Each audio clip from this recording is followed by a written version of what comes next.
नमस्कार बंधुओं। गुरु पूर्णिमा के इस पावन अवसर पर आप सभी के लिए नमस्कार।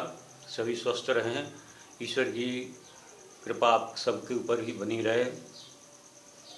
आज का थोड़ा सा चर्चा का विषय करते हैं, बहुत ही सूक्ष्म रूप में कर रहा हूँ कि आज जो गुरु पूर्णिमा है और ये हर वर्ष पड़ती है।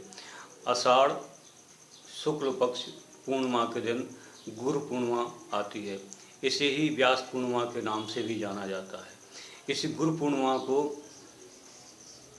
गुरु पूर्णिमा क्यों कहा जाता है, इस बारे में थोड़ी सी चर्चा करते हैं कि जो व्यक्ति अपने किसी मार्गदर्शक को चुनता है या अपने गुरु को चुनता है, उसके लिए एक ये दिन होता है कि इस दिन वो अपने गुरु की शरण में जाए, गुरु के पास जाए और उनका आशीर्वाद प्राप्त करे।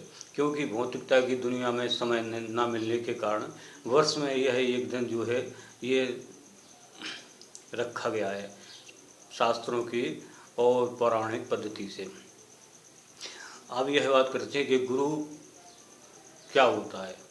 एक गुरु, प्रथम गुरु तो वही माता पिता ही होते हैं और उसके बाद में जाकर के आप शिक्षा ग्रहण करते हैं तो आपके जो भी मास्टर शिक्षक होते हैं वो आपके गुरु होते हैं। ये सब सिर के गुरु होते हैं, हेड मास्टर यानी बुद्धि के गुरु होते हैं। और एक आपके कुल गुरु होते हैं जो आपके कुल में, आपके घर में, आपके परिवार में पूजा कराते हैं और विवाह शादियों के अवसर पर आते हैं, तो उनको कुल गुरु कहा जाता है।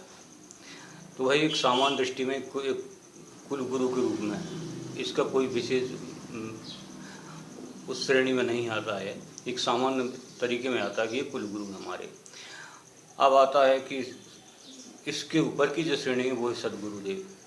सदगुरु की श्रेणी में वह व्यक्ति होता है जिसने अपने गुरु के चरणों में बैठ कर के ज्ञान प्राप्त किया हो, साधनाएं प्राप्त की हों और उसका अध्यात्म से एक तरह का अपनी आत्मा का जुड़ाव हो और परमात्मा के आशीर्वाद को, उनकी कृपा को अनुभव किया हो और अनुभव के साथ में उस शक्ति के लिए वह दूसरों में बांटने की क्षमता रखता हो, वह सदगुरु के उसमें आता है। आपके प्रत्येक कार्य में सदगुरु सहयोगी हो, मानसिकता से, बौद्धिकता से और आशीर्वाद के रूप में। सदगुरु जब भी आपके जीवन में कोई ऐसा पड़ाव आता है जहाँ आपको कोई रास्ता नहीं दिखता है, तो ये सदगुरु का उत्तरदायित्व बनता है कि आपके लिए उचित मार्गदर्शन दे और उचित रास्ता दिखाए जिससे आप सफलता प्राप्त करें। सदगुरु का यही कार्य होता है। आशीर्वाद से वह आपके जीवन को सफल बनाता है, आपको मार्गदर्शन देता है।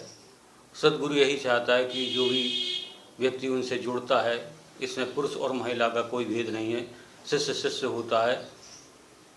ये तो भौतिक शास्त्र की भाषा में हमने कर दिया कि ये शिष्य है, ये शिष्य है, ऐसा कुछ नहीं, सिर्फ शिष्य होता है। जैसे साधक साधक होता है, तो ऐसे ही सदगुरु के लिए सभी शिष्य बराबर होते हैं और शिष्य में भी वो क्षमता होनी चाहिए, समर्पण की भावना होनी चाहिए जो उस चीज़ को अपने आप में एकाकार कर सके। जहाँ सदगुरु की आत्मा और शिष्य की आत्मा एक हो जाती है, वहाँ ये सदगुरु और शिष्य का जो है संबंध आगे बढ़ता है। सदगुरु से आगे की जो पोस्ट है समझें, पद समझें अथवा गरिमा समझें या प्रभाव समझें, वह होता है परम गुरु। परम गुरु की जब प्रभाव तक व्यक्ति पहुंचता है तो उस परम गुरु के दर्शन करने के लिए जो दैविक शक्तियां होती हैं भूमंडल के अंदर, वह उनके दर्शन करने को लालायित रहती है। इसके बाद जब वो पारमिष्टि गुरु की सीढ़ी की तरफ बढ़ता है, यह बहुत उच्च कोटि की है, तो उसमें देवता भी उस आत्मा के दर्शन करने के लिए लालायित रहते हैं। इस तरीके से ये परम गुरु, पारमिष्टि गुरु की ये श्रेणियाँ हैं।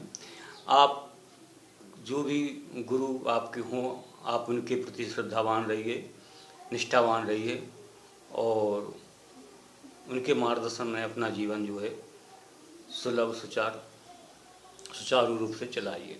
जो भी आपकी कोई समस्या हो, अपने गुरु से संपर्क साधिए और उनका आशीर्वाद प्राप्त करिए। गुरु एक गुरुत्वाकर्षण है जो ब्रह्मांड की शक्तियों से आपको जोड़ता है। यहाँ मैं साधारण गुरु की बात नहीं कर रहा हूँ। साधारण गुरु का प्रोसीजर अलग है, साधारण गुरु की एक क्षमता अलग है, वो भी पूजनीय है, वो भी माननीय है, ऐसी कोई बात नहीं है। लेकिन विशेष जो साधनात्मक दृष्टि से हैं वो आपके आध्यात्मिक दृष्टि से वो आपके सद्गुरु हो सकते हैं, जो भी आपके हों। लोग कहते हैं कि हमें कोई गुरु नहीं मिल रहा है, कोई सद्गुरु नहीं मिल रहा, हम कैसे ढूंढें।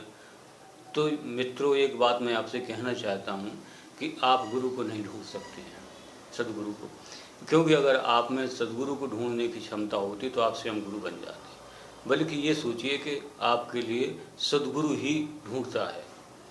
अगर आपने कोई सद्गुरु जीवन में बनाया है, पिछले जीवन में बनाया है, तो वही भी इस जन्म में आया होगा, आप भी आए हैं। और आप जब उसकी शरण में जाएंगे, जब उससे संपर्क में रहेंगे, तो जिस उम्र में आपने पहले जन्म में उनसे बिछो हुआ, छोड़ा या जो कुछ भी रहा, तो वही उम्र में आकर के आप पुनः उनसे मिल पाएंगे। यह जरूरी नहीं कि मिल ही जाएं ये, लेकिन हाँ, ऐसा समय आएगा अवश्य जो आपकी आत्मा कहेगी कि मैं इस व्यक्ति से मिलना चाहता हूँ, मेरे को इसमें संतुष्टि मिल रही है। अब ये बात अलग है कि आपके कर्मों का विधान है, आपके सोचने का विधान है कि उससे आप मिलें, जुड़ें, अथवा इतनी सी ही बात करके और आप अपना रास्ता बदल दें। इस तरीके से आपकी जो भी गुरु हों उनकी प्रति श्रद्धावान रहिए। इन्हीं शब्दों के साथ अखंड मंडलाकारं व्याप्तं येन चराचरं तत्पदं दर्शितं येन तस्मै श्री गुरुवे नमः। अज्ञानतिमिरान्धस्य ज्ञानाञ्जनशलाकया चक्षुरुन्मीलितं येन तस्मै श्री गुरुवे नमः। ओम श्री गुरुदेवाय नमः। इन्हीं शब्दों के साथ सभी को नमस्कार। चैनल को सब्सक्राइब करिए, लाइक करिए और अपने परिवार को, इस यूट्यूब परिवार को बढ़ाइए। आध्यात्मिक में इस चैनल में आपका स्वागत है। सभी खुश रहें। नमस्कार।